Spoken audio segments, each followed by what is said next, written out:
ये भारतीय न्याय संहिता नहीं है, ये भारतीय अन्याय संहिता है, ये भारतीय असमानता संहिता है, ये भारतीय मनु संहिता है, ये भारतीय राष्ट्रीय स्वयं सेवक संघ संहिता है। संविधान इन्होंने ख़त्म कर दिया। संविधान की स्पिरिट, लोग इकट्ठा होकर अपना संगठन बनाना, अपनी आवाज़ उठाना, उसके अधिकारों के खिलाफ इनकी हिम्मत कैसे हुई ये कानून बनाने की। और जो एमपी इसमें शामिल हुए देशद्रोही लोग हैं कि उसको कैसे पास होने दिया। उन मूर्खों को ये नहीं पता, उन लोगों को, कि ये तुम्हारे और तुम्हारे बच्चों की जुबान काट लेंगे, जुबान बंद कर देंगे। पार्लियामेंट एक तरह से मिनी कंट्री है, देश उसके अंदर बैठा होता है। वहाँ पर तकरीबन 150 एमपीज़ को बाहर करना, सस्पेंड करना, लोकसभा से और राज्यसभा से, लोकसभा से 100 के करीब और राज्यसभा से 50 के करीब, ये अपने आप में पॉलिटिकल हत्या हुई है इस देश की। ये जनता को न्याय देने का नहीं, ये जनता के साथ अन्याय करने का कानून है। हम गरीब, इसमें सारे के सारे लोगों की आवाज़ दबाई जाएगी। जो भी शोषण के खिलाफ आवाज़ उठाएगा, जो भी भगवाकरण के खिलाफ आवाज़ उठाएगा, जो आस्था के केंद्र, जो बिना लॉजिक, रीजनिंग, वास्तविकता पे आधारित नहीं है जो चीज़ें, उनका विरोध करेंगे तो उनको गिरफ्तार किया जाएगा। जब चोरी चकारी से किसान कानून पास किए थे, तब किसानों के सामने सड़क खोदने वाली इस दुनिया की पहली आतंकवादी सरकार इस देश में, पहली असली देश विरोधी सरकार अगर कोई है तो इस देश में आई, जो अपने ही लोगों को बात सुनने के बजाय, संवाद करने के बजाय सड़कें खोद दी गई और किले गाड़ दी। जो किले आज तक इंडिया पाकिस्तान के बॉर्डर पे भी नहीं गड़ी हुई हैं, उस तरह की किले इन्होंने गाड़ दी।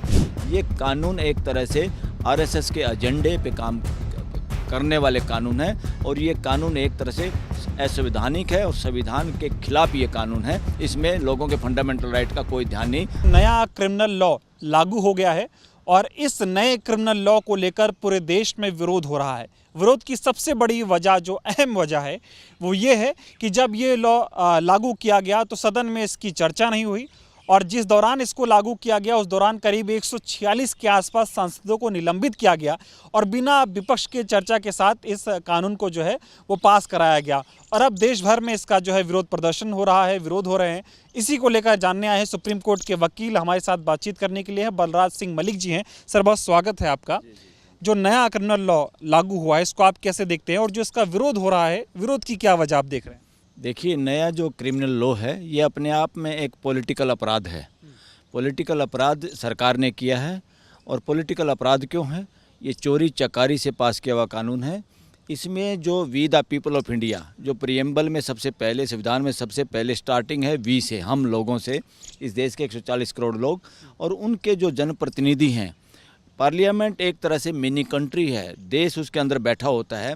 वहाँ पर तकरीबन 150 एमपीज़ को बाहर करना, सस्पेंड करना, लोकसभा से और राज्यसभा से, लोकसभा से 100 के करीब और राज्यसभा से 50 के करीब, ये अपने आप में पॉलिटिकल हत्या हुई है इस देश की, इस देश के लोगों की, उनके जनप्रतिनिधियों के जरिए। जब उनको बाहर भगाया गया और चोरी से कानून पास किया, वो भी 5 घंटे की डिबेट में, और 5 घंटे में भी तोते की तरह वो एमपी वही बातें बोले जो उनको बताई गई। किसी ने अपने विजडम का यूज़ नहीं किया, किसी ने देश के लोगों को से नहीं पूछा, किसी एमपी ने वो बात नहीं की जो इस देश के एक्सपर्ट, जो लोग फील्ड में काम करते हैं, एडवोकेट हैं, रिटायर्ड जजेज हैं, आम जनता है, आम क्लाइंट्स हैं, एनजीओज हैं या सोशल एक्टिविस्ट लोग हैं, उन किसी की कोई सलाह इसमें नहीं हुई।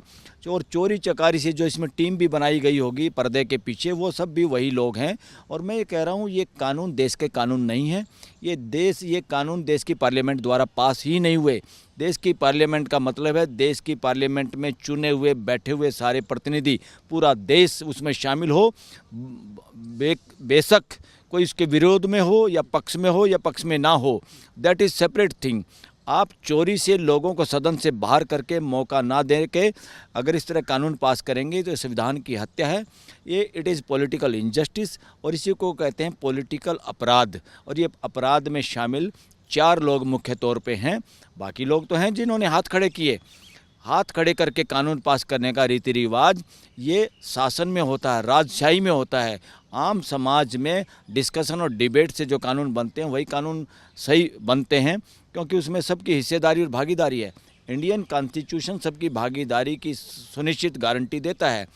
उसमें लास्ट में आके डिस्कशन डिबेट होके, हर पहलू को देख के, उसके प्रोस एंड कॉन्स को चेक करके, फिर तो है कि कुछ कानून सिंपल मेजॉरिटी से और कुछ कानून 2/3 से या कुछ राज्यों की सहमति से पास होते हैं। ये हमारे कॉन्स्टिट्यूशन में प्रोविज़न है, मगर कॉन्स्टिट्यूशन में ये प्रोविज़न नहीं है, ना कॉन्स्टिट्यूशन की मॉरलिटी और उसकी आत्मा कहती कि तुम लोगों को बाहर भगाओ किसी बहाने से और फिर चोरी चकारी से फटाफट उन कानूनों को पास कर लो। सुप्रीम कोर्ट भी कई बार कह चुकी है कि जो कानून जल्दबाजी में पास होते हैं, that those laws are not perfect, उनमें बहुत सारे कमियां होती हैं और उन कमियों में हज़ारों करोड़ों घंटे इस देश के बर्बाद होते हैं, वकीलों के बर्बाद होते हैं, क्लाइंट्स के बर्बाद होते हैं, जजों के बर्बाद होते हैं और फिर उसकी इंटरप्रिटेशन करनी पड़ती है और वो फिर भी अधूरी रह जाती है। इसलिए discussion and debate is very much and the presence of all MPs in the parliament is very much mandatory as per the spirit of the constitution. अभी सर सवाल ये खड़ा हो रहा है कि नए क्रिमिनल लॉ का विरोध तो हो ही रहा है, सवाल ये भी खड़े हो रहे हैं कि आखिर क्या ज़रूरत थी नए क्रिमिनल लॉ की इस देश को या नहीं थी, और आनंद फानन में इसको ले आया गया।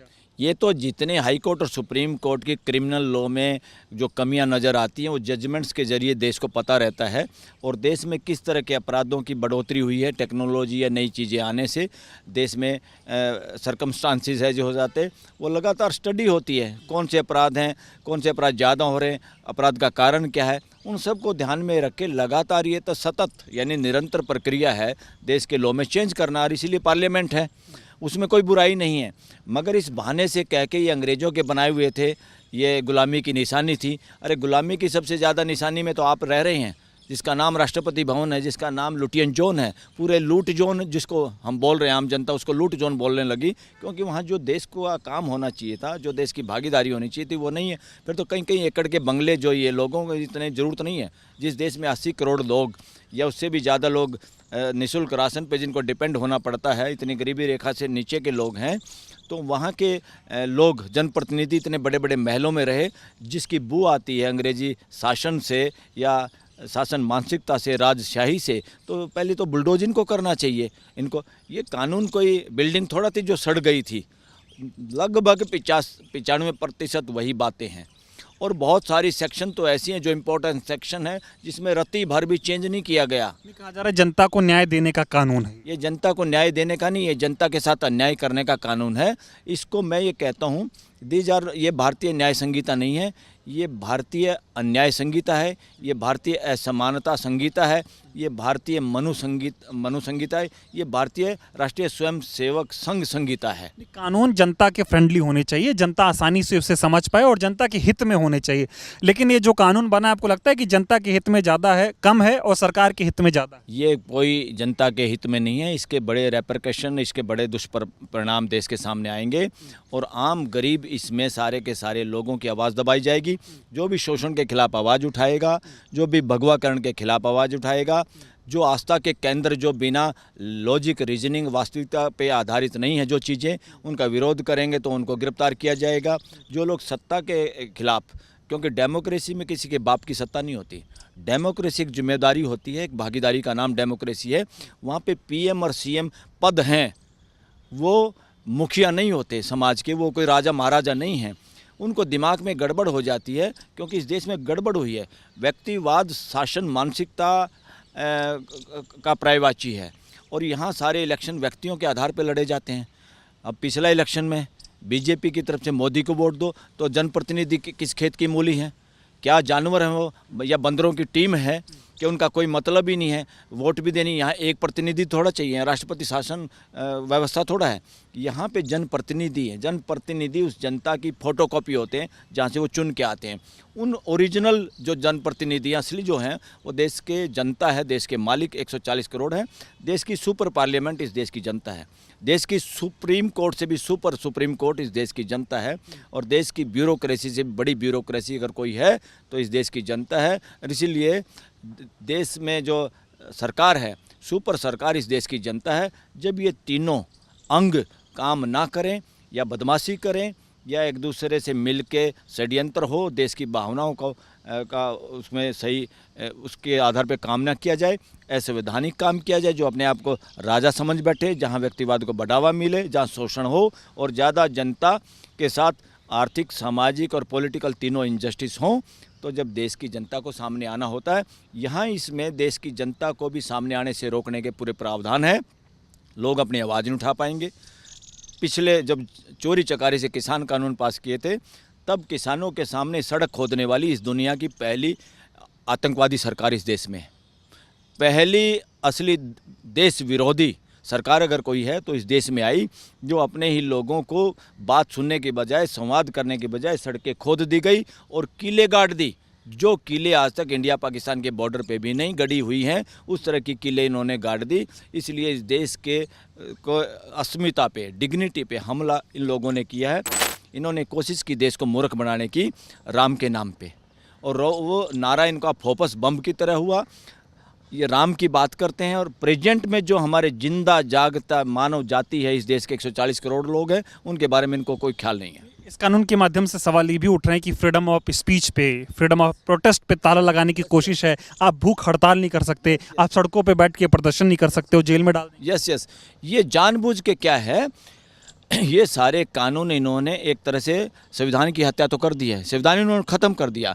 संविधान की स्पिरिट, लोग इकट्ठा होकर अपना संगठन बनाना, अपनी आवाज़ उठाना, उसके अधिकारों के खिलाफ इनकी हिम्मत कैसे हुई है कानून बनाने की। और जो एमपी में शामिल हुए देशद्रोही लोग हैं कि उसको कैसे पास होने दिया। उन मूर्खों को ये नहीं पता, उन लोगों को, कि ये तुम्हारे और तुम्हारे बच्चों की ज़ुबान काट लेंगे, ज़ुबान बंद कर देंगे और देश को की भागीदारी को ख़त्म कर देंगे। संविधान तो एक तरह से उसी दिन ख़त्म हो गया था जब चोरी चकारी से किसान कानून पास हुए थे, और जब चोरी चकारी से हाईजैक करके इस देश की पार्लियामेंट में ये कानून पास किए गए थे। ये सारे लोग उसमें शामिल हैं।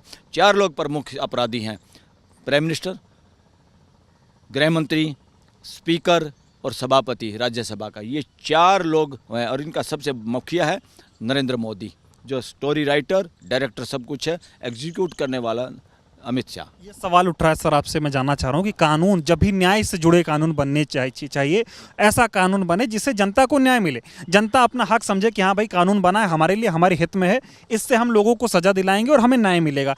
कानून ऐसा बना दिया जाए जहाँ पर पुलिस तानाशाही हो जाए, पुलिस के पास ताकत आ जाए और जनता को और दबाने की कोशिश हो, और ऐसे कानून बना दिए जाएँ जिससे कोई सवाल ही ना कर पाए, कोई आवाज़ ही ना हो। यस, इसमें क्लियर कट है। जो लोगों ने कानून पास किया है या उसमें मुखिया जो लोग हैं, उसके पीछे जो संगठन काम करता है, वो सारे के सारे इस कानून से पता चल जाता है उनके मानसिकता डेमोक्रेटिक मानसिकता नहीं है। वो तानाशाही वाले हैं, असमानतावादी लोग हैं, और वो सारे के सारे चंद लोगों के हाथ में लकीर है इसकी राज तिलक की, और चंद लोगों के हाथ में लकीर है पैसा कमाने की, अमीर बनने की। ये पूंजीवाद और आस्थावाद दोनों सगे भाई बहन हैं, और उनके पोषक है आरएसएस और बीजेपी। उसमें इन्होंने कोई भी डेमोक्रेटिक माइंड सेटअप का आदमी और कोई भी राइट टू इन्फॉर्मेशन का आदमी, ट्रांसपेरेंसी का आदमी इस तरह के कानून के पक्ष में जा ही नहीं सकता जहां लोगों को लंबे समय तक जेल में डाला जाए, जहां लोगों पुलिस को ज़्यादा पावर दी जाए। पुलिस को पावर देने की वही सोच सकता है जैसे राजा सोचता है कि मैं किसी को कहूँगा पिटवा दूंगा, किसी को कहूँगा जेल में डलवा दूंगा, मैं जो कहूँगा उसका मिसयूज कर लूँगा। इसलिए पुलिस तंत्र का मिसयूज होता है, और वही लोग पुलिस का मिसयूज करते हैं जिनके दिमाग में तानाशाही होती है। तो मैं एक तरह से ये भी कहूँ, और लोग कह रहे हैं, एडवोकेट सुप्रीम कोर्ट के कह रहे हैं, ये कानून एक तरह से आरएसएस के एजेंडे पे काम करने वाले कानून है, और ये कानून एक तरह से असंवैधानिक है और संविधान के खिलाफ ये कानून है। इसमें लोगों के फंडामेंटल राइट का कोई ध्यान नहीं। और यही सरकार है जो इलेक्शन से पहले भी पहली बार जंतर मंतर पे भी कहीं भी प्रदर्शन करने के लिए धारा लगातार 144 लगाई गई इस देश में। तो ये किस तरह की मानसिकता वाले लोग हैं, देश को जाग जाना चाहिए। और इनका विरोध किसान कानूनों से भी ज़्यादा विरोध हो रहा है अंदर ही अंदर, और बाहर भी होना चाहिए, ताकि देश की पार्लियामेंट, सही पार्लियामेंट का मतलब देश के सारे जनप्रतिनिधि शामिल हो, इनको रिव्यू करें। अगर ये नाम बदल के, हाईवे की तरह नंबर बदल के, घर के नंबर बदल के, कॉलोनी में सड़कों के नंबर बदल के, दे आर क्रिएटिंग नॉनसेंस। इससे करोड़ों घंटे देश के बर्बाद होंगे। धाराओं के नंबर बदल के, अंदर मटेरियल वही, यानी पुरानी शराब को निकाल के उसमें रंग और ज़्यादा उसको जहरीली बना के नई बोतल में डाल दिया। इससे ज़्यादा कुछ नहीं किया। पुलिस स्टेट बनाने की कोशिश हो रही है इस कानून के माध्यम से। यस, पुलिस स्टेट तो इन्होंने चला ही नहीं। आप ईडी, इनकम टैक्स, हर एक का क्या यूज़ देख रहे हैं। जो कानून देश की सुरक्षा के लिए बने थे, वो कानून देश के अपोजिशन के लीडर या देश में जो बोलने वाले हैं या वो पत्रकार जो निर्भीक होकर सही बात करते हैं देश के सामने, उनको पकड़ने का, लंबे समय तक उनको जेल में रखने के लिए मिसयूज सरेआम किया जा रहा है।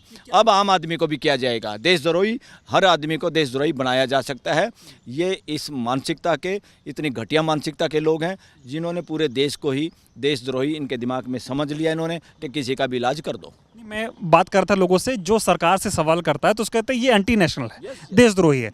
तो पहले सरकार सोचती थी कि ये देशद्रोही है, अब उसे देशद्रोही बनाने के लिए नया क्रिमिनल लॉ ले आई। सबसे ज़्यादा देशद्रोही तो वो पार्लियामेंटेरियन है जिन्होंने ये कानून पास किया है। सबसे ज़्यादा देशद्रोही वो सरकार है जिसके शासन में, जिसके टेन्योर में इतने लोगों को सस्पेंड करवा के बाहर निकाला गया। सबसे बड़ा देशद्रोही तो देश में प्राइम मिनिस्टर, गृह मंत्री, स्पीकर, सभापति हैं 4 नंबर, और 5वें नंबर पर देशद्रोहिता में शामिल किया इन्होंने देश की राष्ट्रपति को। उस भोली भाली लेडी को इन्होंने शामिल किया और उसके दस्तक करा लिए, और ये भी बहुत बड़ा अपराध है। इन्होंने मिसयूज़ किया है राष्ट्रपति भवन को, ऑफिस को तार तार कर दिया है। They are not democratic. असली देशद्रोही लोग हैं, एंटी नेशनल लोगों ने ये एंटी नेशनल कानून पास किया है। आखिरी सवाल आपसे पूछूंगा, लोग कह रहे थे कि भाई 10 सालों में देश में तानाशाही चलने लगी, तानाशाही जैसी बात करने लगी, तो क्या ये कहना ठीक होगा कि तानाशाही को और बेहतर तरीके से चलाने के लिए नया क्रिमिनल लॉ देश की सरकार ने पास किया? ये तानाशाही ने और तानाशाह ने जुगाड़ किया है कि देश में जो और आवाज़ें अभी बोल रही थी उनको भी कैसे पकड़ा जाए, सबको कैसे डराया जा सके, ताकि ये ऐसा काम ही ना करना पड़े। धारा 44 ही नहीं लगा रहे हैं, उससे पहले सबको नपुंसक बना दिया जाए, बेजुबान बना दिया जाए, और पुलिस को और अपने सिस्टम को अपने लठैत, जो लठैत के रूप में यूज़ करते हैं लोग, हमेशा राजा पुलिस को लठैत के रूप में यूज़ करता रहा है। डेमोक्रेसी में पुलिस का काम फैसिलिटेटर का होता है, लोगों को लॉ एंड ऑर्डर समझाने में और उसमें सहयोग करने में होता है, उनकी समस्याएं दूर करने के लिए होता है, न कि उनकी समस्याएं बढ़ाने के लिए, उनको जेल में डालने के लिए, उनके ऊपर धाराएं लगाने के लिए जानबूझ के, और लंबे समय तक उनकी जमानतों का विरोध करने के लिए नहीं। All this laws are anti national, passed by anti-national parliamentarian by making our parliament anti-national place of this country.